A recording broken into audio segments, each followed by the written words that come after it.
पंजाब हुकूमत ने माली साल 2026-27 ਦੇ ਬਜਟ ਦੇ ਖਦੋਖਾਲ ਨੂੰ ਹਤਮੀ ਸ਼ਕਲ ਦੇ ਦਿੱਤੀ ਹੈ। ਸੂਬਾਈ ਬਜਟ ਦਾ ਮਜਮੂਈ ਹਜਮ 5131 ਅਰਬ ਰੁਪਏ ਰੱਖਿਆ ਗਿਆ ਹੈ। ਤਫਸੀਲਾਤ ਜਾਣਦੇ ਹਾਂ ਆਮਿਰ ਨਵੀਦ ਚੌਧਰੀ ਤੋਂ।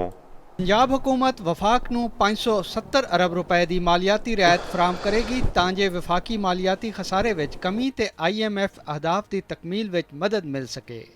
ਜ਼ਰਾਏ ਦੇ ਮੁਤਾबिक ਪੰਜਾਬ ਨੂੰ ਕੌਮੀ ਮਾਲੀਆਤੀ ਕਮਿਸ਼ਨ ਦੇ ਤਹਿਤ ਕਾਬਿਲ ਤਕਸੀਮ ਮਹਾਸਿਲ ਵਿੱਚੋਂ 3793 ਅਰਬ 70 ਕਰੋੜ ਰੁਪਏ ਮਿਲਣ ਦੀ ਤਵੱਕੋ ਹੈ, ਜਦਕਿ ਸੂਬਾਈ ਮਹਿਸੂਲਾਤ ਤੋਂ 1330 ਅਰਬ ਰੁਪਏ ਆਮਦਨ ਮੁਤਵੱਕੇ ਹੈ।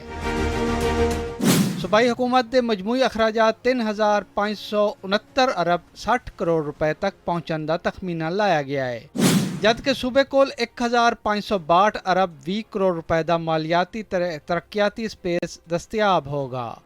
बजट में सरकारी मुलाजमीन की तनख्वाह ਲਈ 650 अरब रुपए ते पेंशन ਲਈ 505 अरब 80 करोड़ रुपए मुख्तस करने की तजवीज़ है। ਆਪਰੇਸ਼ਨਲ ਅਖਰਾਜਾਤ ਲਈ 580 ਅਰਬ 20 ਕਰੋੜ ਰੁਪਏ ਰੱਖਣ ਦੀ ਸਿਫਾਰਿਸ਼ ਕੀਤੀ ਗਈ ਹੈ। ਸਰਕਾਰੀ ਮੁਲਾਜ਼ਮੀਨ ਦੀ ਤਨਖਾਹ ਵਿੱਚ ਇਜ਼ਾਫਾ ਵਿਫਾਕੀ ਹੁਕੂਮਤ ਦੇ ਫੈਸਲੇ ਮੁਤਾਬਕ ਹੋਵੇਗਾ, ਜਦਕਿ ਮਜਮੂਈ ਹਕਮਤ ਅਮਲੀ ਵਿੱਚ ਮਾਲੀ ਨਜ਼ਮੋ ਜ਼ਬਤ ਤੇ ਸਮਾਜੀ ਫਲਾਹ ਤੇ ਫੋਕਸ ਹੈ। ਪੰਜਾਬ ਫਾਈਨਾਂਸ ਕਮਿਸ਼ਨ ਲਈ 800 ਅਰਬ ਰੁਪਏ, ਹੋਰ ਤਰੱਕੀਆਤੀ ਤੇ ਸਰਮਾਇਆ ਜਾਤੀ ਅਖਰਾਜਾਤ ਲਈ 570 ਅਰਬ ਰੁਪਏ ਰੱਖੇ ਗਏ ਨੇ।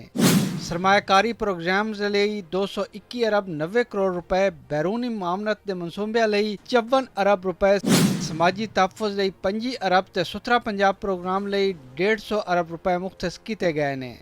ਹੁਕਾਮ ਦੇ ਮੁਤਾबिक ਬਜਟ ਦਾ ਫੋਕਸ ਤਰੱਕੀਆਤੀ ਰਫਤਾਰ ਬਰਕਰਾਰ ਰੱਖਣਾ, ਮਾਸ਼ੀ ਇਸਤਹਿਕਾਮ ਯਕੀਨੀ ਬਣਾਉਣਾ ਤੇ ਸਮਾਜੀ ਫਲਾਹੀ ਪ੍ਰੋਗਰਾਮਸ ਨੂੰ ਵਸਅਤ ਦੇਣਾ ਹੈ। ਆਮਿਰ ਨਵੀਦ ਚੌਧਰੀ, ਚੌਪਾਲ ਨਿਊਜ਼, ਲਾਹੌਰ।